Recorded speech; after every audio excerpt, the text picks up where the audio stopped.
Welcome to Las Vegas, where the lights are bright and the stakes are high.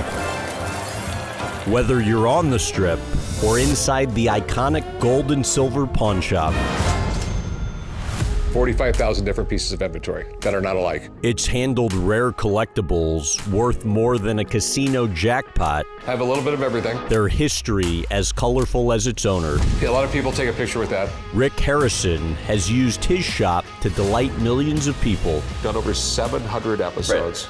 And I still enjoy doing it. but there's more to him than the antiques on the walls of his shop Picasso, Picasso, Picasso.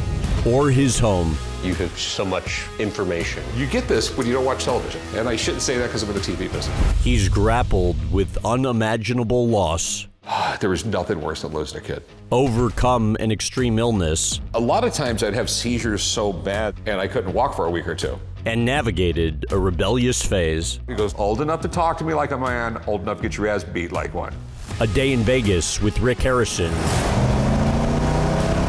right here on In Depth.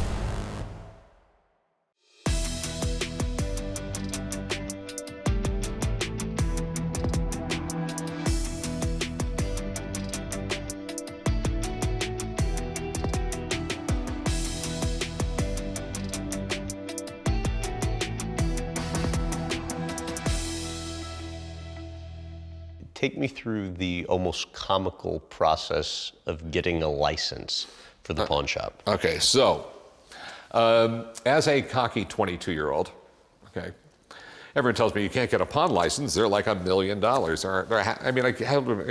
heard stories from anywhere $500,000 to $1 million. You got to wait for someone to die and get it from them. I'm like, well, that's bullshit. That's wrong.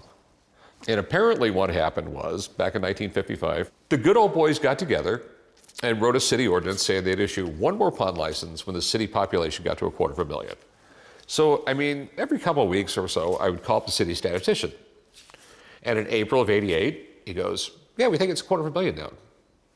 So as a cocky 23-year-old, I go down to city business license, give me my license. I know I'm the first person here. They said no, but I went and got a lawyer. The judge said he was the first one there, give him the city business license. And you're going to give it to him for the 1955 price of $50. After me, they changed the rules around. So they have an auction every time they issue a new one. Last one went for $2 million. Do you remember the feeling when you got the call that you got the license? I was like, yeah, oh yeah, yeah. I just hit the lottery. What was involved in making it a success Okay, so pre-TV? like I got a couple sports rings. Nope, not going to sell them. Put them in the case. Put a crazy price on them. You know what I mean? And then eventually it turned into like people would, they'd go home back to Iowa or Alabama or whatever. Like when you go to Vegas, you got to go to this pawn shop. And started putting world famous gold and silver pawn shop on the side of the building. People ask me, why is it world famous? Because it says so on the side of the building. And how much did you find those sorts of things were helping? Oh, they were incredible. I mean, I started realizing that like free press was the best press. And then so like 20 years ago, I'm thinking like, you know what? If I get one of these reality shows and get a season or two, it'll be really, really good for business.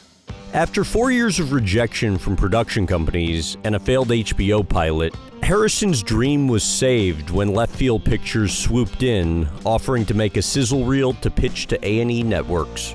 They're over at History Channel. They put the DVD in their DVD player. DVD player broke. They literally had to get a screwdriver to get the DVD out. So they started walking through the halls of A&E networks, asking if anyone who's got a DVD player that can borrow. The VP of A&E networks says, yeah, use mine. They put the DVD in. VP of A&E networks goes, yeah, I like it, order pilot. I'm Rick Harrison, and this is my pawn shop. I work here with my old man and my son, Big Hoss. What were you doing out there with that boat? I bought it. What do you mean you bought it? I bought it. What do you How mean? much you pay for it? $16,500. Doesn't spend that kind of money until he asks me first. Don't ask the old man, don't ask anybody else. You ask me. We ended up being the highest rated premiere in the history of History Channel. That's because I think, this is back in the day when people still had a cable guide. And I think they were going through the cable guide and thought it said something besides Pawn Stars. How much did you want for it? I was looking $2,000. $2,000's not going to happen. It's more like $1,000. We just said it was $1,500. You go open up your own store and hire some employees, do a little advertising, sell it in your store for $1,500. And you guys were pulling numbers that rivaled that of NFL games. Yeah. We were beating network television. Yeah. I mean, at one point, our highest rated show I think was 7.7 million. Suddenly, I mean, there is people lined up down the street trying to get in the pawn shop, and it hasn't stopped since. So you want to see some of my weird stuff? I do. I got weird stuff all over the place. So you want to see some of my weird stuff? I do. That's my 1940 Chevy. Okay, when I was a kid growing up, I always wanted like a Hot Wheels car like that. So it took me like 10 years to build that, but I built that. Then I like riding motorcycles. That one's really fun. That thing's a rocket. What's the fastest you've ever taken it? That one like 160. You ever get hurt on any of these? Oh, I've had like 13 surgeries for motorcycles. Would you still do it all again? Just bought that one. So I wanted the most badass truck in existence. So I built it. Okay, this is a 1947 Power Wagon with an LS2 in it, right at 500 horsepower. It's just badass. How often do you drive it? Oh, a couple times a week.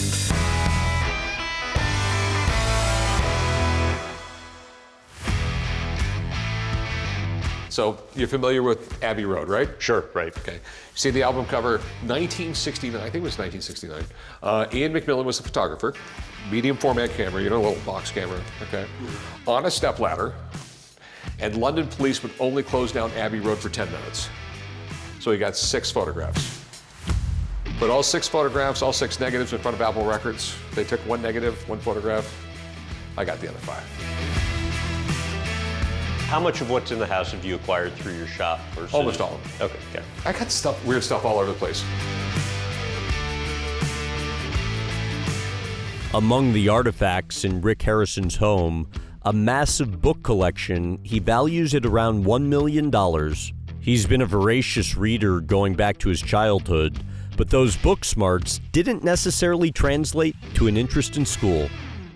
Why drop out of school in 10th grade? Basically, I was making a lot of money selling fake Gucci bags, but also I was in the hospital a bunch of times. I had that little bout when I was 16. I kept ending up in the hospital with the epilepsy, and I missed a lot of school. And they brought me to the office, like, you keep on missing too much school, you're just going to fail. Sign this piece of paper, go home. My parents weren't there or anything, so you just need to drop out. And you're thinking what at the time?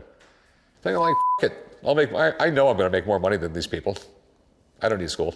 But I was working with my dad anyway, and I was confident I was going to make money, and I figured I'd just educate myself. So you're 16, and you get the wise idea to say to your dad, F you. Oh yeah, that was one of my greatest life lessons with my dad, yeah. What happens? He clocked me in the face. He just went like, bam! He just and then I wake up on the floor in the kitchen like, He goes, old enough to talk to me like a man, old enough to get your ass beat like one. And walked away. Serious life lesson right there. I want to ask you a little bit more about the seizures. It's a grand mal okay, yeah, so I had grand mal seizures. Those are... what are they, and then how often they would happen? They would happen every couple months. A lot of times I'd have seizures so bad that it would pull the muscles in my legs and my back so bad that it would tear muscles, and I couldn't walk for a week or 2. You had this reoccurring nightmare where you thought you were going to be going down the stairs one day and just fall, having a seizure and die, and that was going to be it. Yeah. How did that impact risk appetite on your end at that time? No, because I figured I was going to, I used to do crazy shit all the time. Well, it didn't matter because I figured I was going to die anytime soon anyway. So by the time I'm like a teenager, I'm thinking, oh, I'm going to die anyway. I can do anything. You wrote in your book, I was a terrible kid, just awful. One of the worst. Oh, I was, yeah. How so? Oh, no, no, we were just bad. This is, we'd steal a car. We were like on the other side of town. We had to get home. We'd steal a car. My parents threw me in a drug rehab because I was like, I wasn't a drug. I was just doing crazy shit. At 14, right? Yeah. Well, but I think you smoked pot in like 4th grade for Yeah. the first time, which, Yeah. I mean, that's young. What sorts of drugs did Well, you it do was back then? it was the 80s. It was booger sugar. You know? Okay. Yeah. No, but like that was the culture back then. It was a different world. How did you end up getting clean eventually? Because you said I got a you girl said pregnant. before I you got a did- girl pregnant. I got to be a father. I got to be a father. Okay. You're a dad. You have responsibilities. Yeah. There is no choice. You're a dad. You're a dad. Could I have done something different? You know what I mean? I think I did everything right. But you just sit in your head, what if I did this? What if I did this? You know what I mean? So one of my favorite things in the world is money. So I can put some of my, these are all real. This is continental currency from 1776. And here's my favorite bill. Of course you would. Rick Harrison has 6 kids in all. He's the stepfather to 3 girls and has 3 biological sons. The first 2, Corey and Adam, were born by the time Rick was 20 years old. It was really, really hard being a single guy trying to raise kids. Yeah, suddenly I have 2 kids and then... You're a kid. Yeah, I'm a kid. Yeah, I have no idea what I'm doing. But I tried to be the best dad I could. Adam. I mentioned his name on the phone to Tracy and instantly starts bawling. I asked her why, and she said, because I know Rick is still hurting, but he'll never show it. No, I think about him every day. You know, he in his 20s, you know, he had the drug problems, and you know, just, I mean, God, I put him in rehab so many times, and every time he'd be doing great, you know, and then it would just fall back. I mean, you've heard the same story from a million people, and it got really, really bad, and apparently he, you know, it wasn't heroin. He ended up getting some fentanyl, killed him. Tracy said Rick feels like he gave up. And I was unsure whether Tracy was saying you feel like you gave up or you feel like he gave up. Well, no, the thing is like, you know, I mean, like when you lose a kid, I mean, you second guess everything. I mean, it's like, could I have done this? Could I have done this? Could I have done this? Could I have done this? And it's like, it goes through your brain constantly. There's not a day I don't go by about thinking about him. What do you think about? Could I have done something different? You know what I mean? I think I did everything right, but you just sit in your head, what if I did this? What if I did this? You know what I mean? You know, what if I just grabbed him, locked him in the back of my truck, drove him to Oregon, and like put him over, you know, where he couldn't get, I mean, like, you know, you have 100 things go through your mind. I mean, there was nothing worse than losing a kid.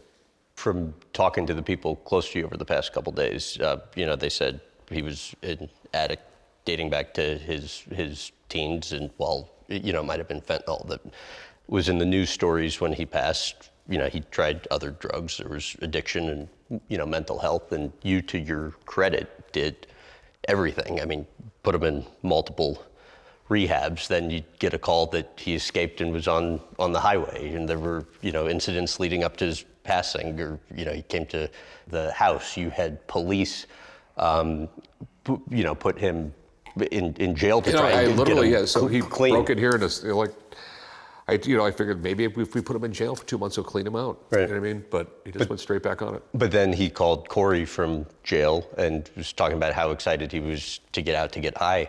What do you do as a parent when you're exhausting all possibilities and your child still doesn't want to stop? You try to give him tough love, but like, God, you just never see the OD coming. You know what I mean? So, yeah, you want to give him tough love and everything, but like, you know, like I never thought like that would happen. So, I don't know. I mean, it's hard. There's no instruction book with kids, you know, and they're all different models. How do you get through it? I think about the good times and think about, you know, my other kids, my new grandbaby, my other grandkids. Yeah, so got 4 grandkids. Yeah, so keep on moving on. You'd like to think when you go through something like that there's a lesson to be learned. So what does it teach you? Appreciate what you got, because you're not always going to have it. I spend as much time with my kids as I can. I talk to all my kids on the phone almost every day. I love my kids, love my grandkids. Yeah, enjoy life. I mean, I literally know guys that got 10 times as much money as me, and I do all right, that are miserable. Okay? It is easy to enjoy life. It really is. Just don't be around the people that, are miserable. And just enjoy life with your family and your friends and everything like that. It's not that hard to be happy. What is that? Someone sent that in the mail. That's fan mail. Negotiating a purchase or negotiating a sale?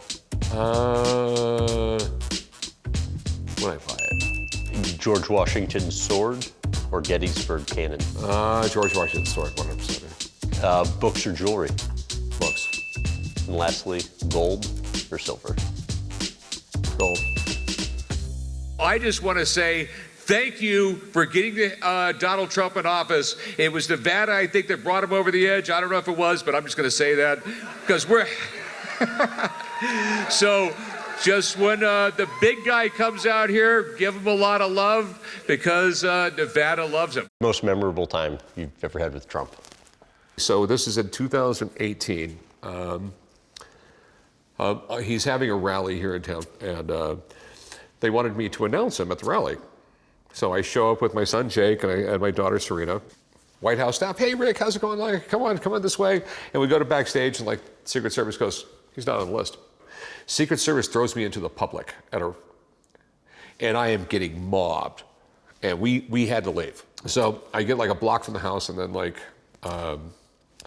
Senator Heller's number pops up on my truck. I'm like, and like Senator Heller knows I have no filter. So the first words out of his mouth is like, Rick, before you say a word, the President of the United States would like to talk to you. And the first words out of Trump's mouth were, Rick, I am really sorry. This is all my fault. Will you please come back down to the convention center? We'll try and make this happen. And you're not going to tell the President of the United States no. So we're driving down there, and then I got a weird phone number pop up on my truck there. And I got like, some guy goes like, this is such and such with the Secret Service in D.C. I have the Secret Service guy in Vegas on location. We have the Las Vegas Metropolitan Police undersheriff, and all these people are on the phone. The big guy says, get you to the convention center. Where are you at? What are you driving? When you get to Decatur, whether the light's red or green, stop, flash your headlights. So the light is green. We got people honking at me. I stop, and all of a sudden, like 8 cop cars that come out of nowhere. I get a phone call, follow us. And I got my son there going like, Dad, who do you know? And we're like, I guess I'm kind of important. Yeah, so this is my little empire. It's a slow day. Doesn't look like a slow day. This is all Rolexes. Las Vegas Aces championship ring, LA Dodgers championship ring, LA Lakers championship ring. The first Patriots Super Bowl ring. Do you still have it? No, I ended up selling it. Yeah. Why? Because I got offered just stupid money. Chicago Bulls back in the day, those are all the real deal in that row right there. Why buy gold teeth? Because it's gold. It's worth $2,900 an ounce. Somebody once came and asked you for pliers. I don't get people, they pull some teeth out of their mouth, yeah.